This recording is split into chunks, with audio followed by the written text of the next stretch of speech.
సమూవేలు రెండవ గ్రంథము 21వ అధ్యాయము.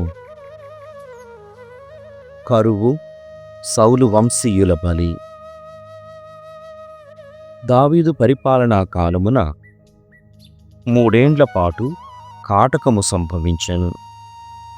దావీదు ప్రభువును సంప్రదించెను. అందుకు ప్రభువు, సౌలు అతని కుటుంబము వారు గిబియోనీయులను వధించి పాపము కట్టుకొనిరి. ఆ పాపము మిమ్ము వేధించుచున్నది అని వక్కాణించెను. గిబియోనీయులు ఇశ్రాయేలీయులు కారు, అమోరీయుల జాతివారు. ఈ అమోరీయులను రక్షింతుమని ఇశ్రాయేలీయులు మొదట బాస చేసిరి. కాని సౌలు ఇశ్రాయేలీయులను యూదీయులను వర్ధిల్లజేయగోరి అమోరీయులను రూపుమాపెను. కనుక రాజు గిబియోనీయులను పిలువనంపి, నన్నిప్పుడేము చెయ్యమందురు? కోపము చల్లారి మరలా మీరు ఈ ఇశ్రాయేలీయులను దీవింపవలెనన్నా నేనేమి ప్రాయశ్చిత్తము చేసుకొనవలయునో చెప్పుడు అని అడిగెను. గిబియోనీయులు, అయ్యా, సౌలు కుటుంబము వారికి మాకు వెండి బంగారములతో సమస్య పరిష్కారము కాదు. ఈ ఇశ్రాయేలీయులను మా కొరకు బలిపెట్టవలయునని మేము కోరుకొనము అనిరి. రాజు, అట్లయినా నన్నేమి చెయ్యుమందురో చెప్పుడు, మీ కోరిక తప్పక తీర్చెదను అని పలికెను. వారతనితో, మమ్ము ఇశ్రాయేలు నేలపై నుండి తుడిచివేయవలెనని మమ్ము సర్వనాశనము చేయుటకు పాల్పడిన వాడే మాకు జవాబుదారి కావలయును. కనుక అతని సంతతి వారిని 7 మాకు పట్టి ఇమ్ము. వారినే యావే పర్వతము గిబియోను మీద ప్రభువుకు బలి ఇత్తుము అనిరి. దావీదు, సరియే, ఆ 7 మీకప్పగింతును అనెను. అతడు యావే ఎదుట యోనాతానుతో చేసుకొనిన వడంబడికను అనుసరించి యోనాతాను పుత్రుడు సౌలు మనుమడు మెఫీబోషెతును వదిలివేశను. కాని అతడు అయ్యా పుత్రి రిస్పా సౌలుకు కనిన 2 కుమారులు ఆర్మోని మెఫీబోషెతులను సౌలు కూతురు మేరపు మహోలతీయుడు బర్సిల్లయి కొడుకు అద్రీయేలుకు కనిన 5 పుత్రులను గిబియోనీయుల వశము చేసెను. గిబియోనీయులు వారిని కొండ మీద యావే ఎదుట బలి ఇచ్చిరి. ఆ 7 ఒక్కుమ్మడిగనే ప్రాణములు విడిచిరి. పంటకారు తొలినాళ్లలో యవధాన్యము పోతకు వచ్చియున్నప్పుడు వారిని యావేకు బలి ఇచ్చిరి. యవపంట పోయు కాలము నుండి వానలు కురిసి శవములను తడుపు నాటి వరకు అయ్యా పుత్రియగు రిస్పా గోనెపట్టపరచుకుని కొండమీద కాపుండెను. ఆమె పగటిపూట ఆకాశ పక్షులను గాని రాత్రివేళ అడవి మృగములను గాని శవముల మీదికి రానియ్యలేదు. సౌలు ఉంపుడుగత్తెనగు రిస్పా ఈ రీతిగా శవములకు కావలి కాయుచుండెనని దావీదు వినెను. అతడు యాబేషు గిలాదు నాయకుల నుండి సౌలు యోనాతానుల అస్థికలను కొని వచ్చెను. ఫిలిస్తీయులు సౌలును గిల్బోవా యుద్ధమున ఓడించినప్పుడు శత్రువుల మృతదేహములను బేత్షాను వీధిలో వ్రేలాడగట్టిరి గదా. గిలాదు పౌరులు ఆ దేహములను దొంగిలించుకొని వచ్చిరి. దావీదు తాను కొనివచ్చిన సౌలు యోనాతానుల అస్థికలను కొండపై బలి అయిన వారి ఎముకలతో చేర్చి వానినన్నింటినీ బెన్యామీను మండలమున సేలా నగరముననున్న సౌలు తండ్రి కీషు సమాధిలో పూడ్పించెను. రాజు ఆజ్ఞాపించినట్లే సర్వకార్యములు నిర్వహింపబడెను. అటు పిమ్మట ప్రభువు ప్రజల మొర ఆలించి దేశమున వానలు కురిపించెను. ఫిలిస్తీయులపై దాడి. ఫిలిస్తీయులు మరలా ఇశ్రాయేలీయులపైకి దండెత్తి వచ్చిరి. దావీదు తన అంగరక్షకులతో పోయి గోబు వద్ద గుడారు పన్ని ఫిలిష్తీయులతో పోరాడెను. అతడు పోరున అలసి పడిపోయెను. ఆ రోజులలో రాఫా వంశీయుడగు ఈష్బిబెనోబు అను ఫిలిష్తీయుడు మొనగాడయ్యెను. అతని ఈటె 300 తులముల ఇత్తడితో చేసినది. అతడు క్రొత్త కత్తి ఒకటి చేపట్టి దావీదును చంపెదనని విర్రవీగుచూ వచ్చెను. కాని సెరూయా పుత్రుడు అబీషయి దావీదు తరపున పోరాడి ఫిలిష్తీయుని గెలిచెను. నాడు దావీదు అనుచరులు, నీవిక మాతో యుద్ధమునకు రాదగదు, ఇశ్రాయేలీయుల దీపము ఆరిపోరాదు అని ఆనపెట్టిరి. అటు పిమ్మట ఫిలిష్తీయులు మరలా చెలరేగి గోబు వద్ద పోరు మొదలెడిరి. కూషా నివాసి సిబేకాయి రాఫా వంశీయుడు సఫును మట్టుపెట్టినది ఈ యుద్ధముననే. ఫిలిష్తీయులు మరలా కయ్యముకు కాలు దువ్వి గోబు వద్ద పోరు ప్రారంభించిరి. బేత్లెహేము వాసియగు యాయీరు పుత్రుడు ఎల్షానాను గాతు నివాసి గొల్యాతును వధించినది ఈ యుద్ధముననే. ఆ గొల్యాతు ఈటె సాలెవాని చాపు బద్దవలే ఉంటెడిది. గాతు వద్ద మరి ఒక పోరు జరిగెను. అచట ఆజానుబాహుడైన ఫిలిష్తీయుడొకడుండెను. అతని కాలు సేతులకు ఒక్కొక్క దానికి 6 వ్రేళ్ల చొప్పున 24 వ్రేళ్లు కలవు. వీడును రాఫా వంశీయుడే. ఈ ఫిలిష్తీయుడు ఇశ్రాయేలీయులను సవాలు చేయగా దావీదు సోదరుడు షిమ్యా పుత్రుడు యోనాతాను వానిని వధించెను. ఈ నల్గురు గాతు నివాసి రాఫా వంశీయులు. దావీదు అతని అనుచరులు వీరిని హతమార్చిరి. రాజుల దినచర్య మొదటి గ్రంథము 26వ అధ్యాయము. దేవాలయ ద్వార సంరక్షకులు. దేవాలయ ద్వార సంరక్షకులుగా నియమింపబడిన లేవీయులు వీరు. కోరా వంశము నుండి ఆసాపు కుటుంబముకు చెందినవాడు కోరె కుమారుడు మెషెలెమ్యా. ప్రాయము క్రమములో అతని 7 కుమారులు వీరు: జకర్యా, ఎదీయేలు, సెబద్యా, యత్నీయేలు, ఎలాము, యెహోహానాను, ఎల్యోయేనయి. ప్రభువు ఒబేదెదోమును దీవించి అతనికి 8 మంది కుమారులను దయచేసెను. ప్రాయము క్రమములో వారు షెమయా, యెహోషాబాదు, యోవా, సాకరు, నెతనేలు, అమ్మీయేలు, ఇస్సాఖారు, పెయుల్లెతయి. షెమయాకు 6 పుత్రులు కలిగిరి. వారు ఒత్ని, రెఫాయేలు, ఒబేదు, ఎల్సాబాదు, ఎలీహు, సెమక్యా. వీరందరూ పరాక్రమశాలులు, సమర్థవంతులు.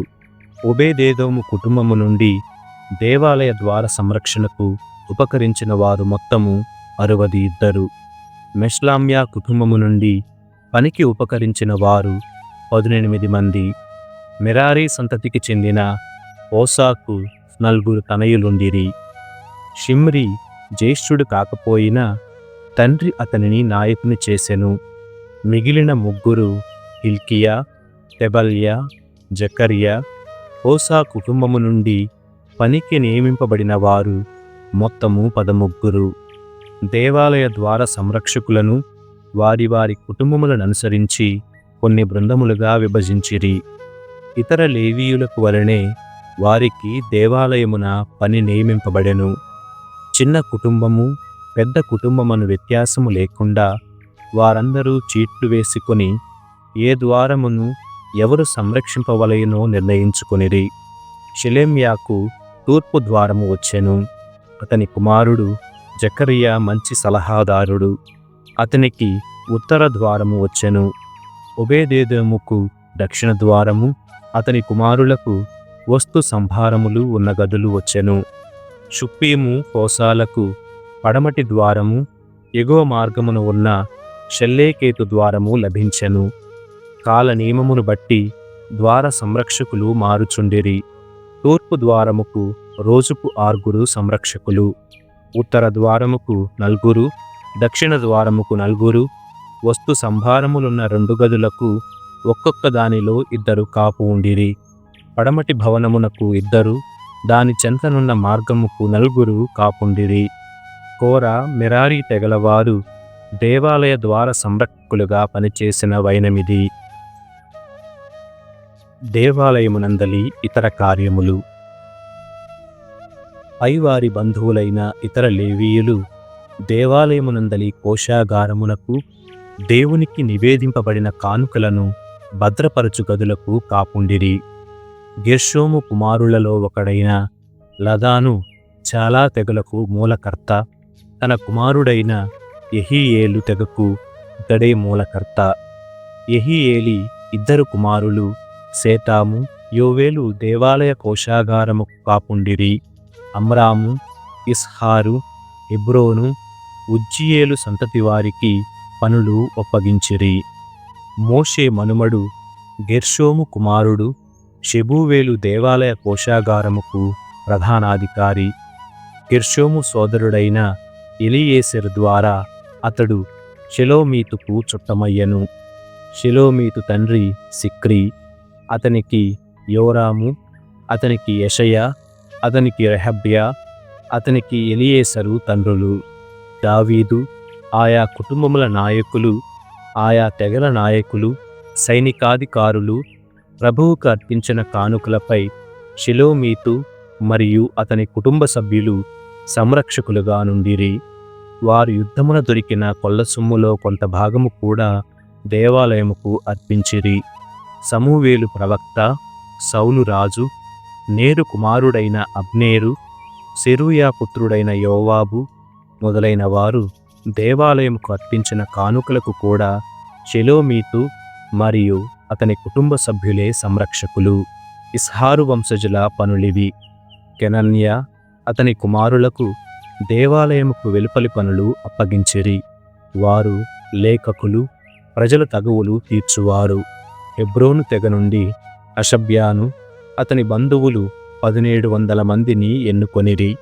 వారందరూ శూరులు. వారిని యోర్దానుకు పడమరనున్న ఇశ్రాయేలీలకు అధిపతులుగా నియమించిరి.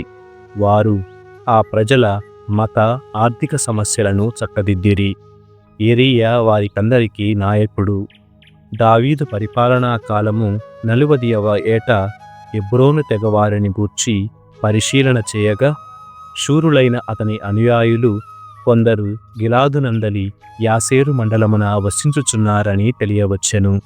దావీదు ఎరీయా బంధువుల నుండి 2700 మంది శూరులైన కుటుంబ అధిపతులను ఎన్నుకొని వారిని రూబేను, గాదు, మనష్షే అర్ధగోత్రముల వారికి నాయకులుగా నియమించెను. వారు ఆ గోత్రముల వారి మత ఆర్థిక సమస్యలను చక్కదిద్దిరి. 40వ కీర్తన. దైవస్తుతి మనవి.